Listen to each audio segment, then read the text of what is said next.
least getting permission from the patients, right? We get implied consent.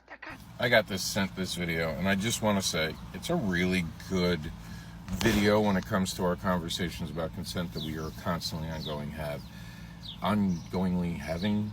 And I want to stress, always when I try to make it clear, I want to stress that consent is complicated. And I want to have the bigger conversation with all of you. So we can use this video as a jump off point. If you have questions about consent, you have thoughts about consent.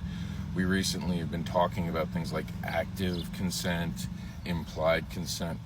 And my stance is that when you put a word before consent, except for informed, and that should even be comma, informed, comma, consent, it is problematic and it can lead to consent issues.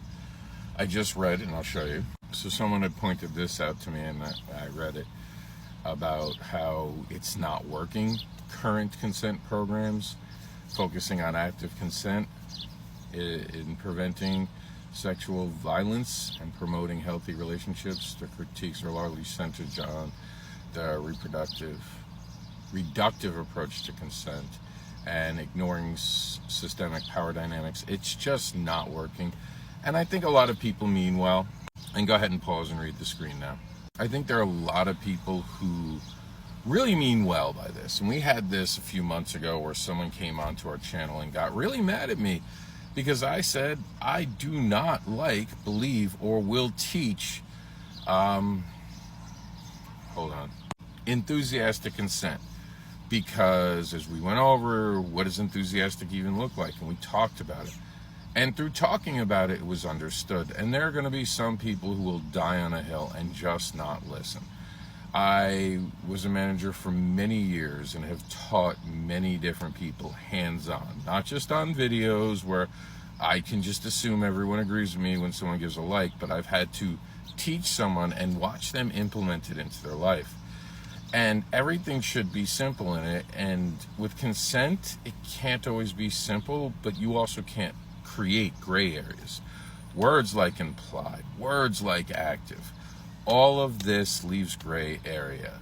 But what do you guys think about it? I know when we were recently talking about active consent, some people had some feelings that were contrary to mine, and I would love to have the bigger conversation. I think a lot of people stepped away from it and came to my inboxes and had private conversations because they were curious and they really wanted to talk more, but were literally afraid of talking in the actual chat because there were some people that came in who were disruptive and rude.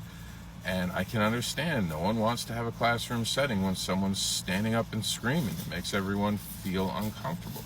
We're going to make this as uncomfortable as possible. I'm going to monitor the comments. We will just be deleting any comment that can't be respectful. We do not allow that. For those who did see those comments, I have already apologized personally to a few of you, but if I didn't catch anyone, those comments were removed. I have increased the filter on this channel now to catch more things, and it already has done its job. And I do get to review the comments when it does get filtered. I appreciate you all. I hope you all know that, and I love these bigger conversations.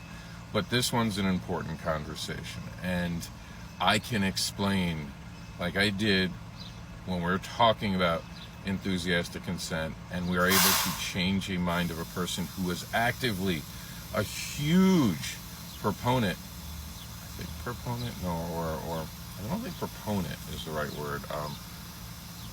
A huge advocate for enthusiastic consent, and now they teach informed consent. I don't do this for popularity, kids. I don't do it for fame, certainly.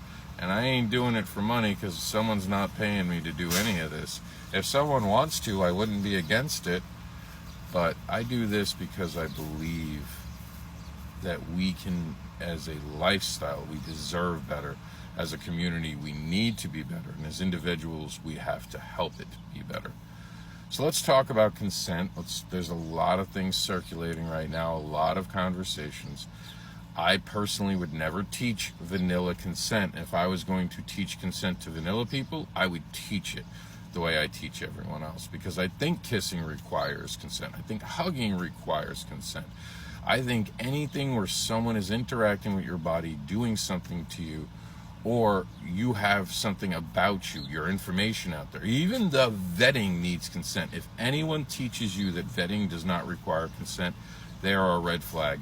They're a potential predator, and they are at very least a creep. Because vetting is meant, and has always been meant, for interpersonal relationships. That is a consent violation, to assume that you can dig into someone's background and go around and ask them questions. It's malicious gossip most of the time, and it is often just used to then attack a person, because that's how people are nowadays. So let's make consent powerful, and let's start with this conversation.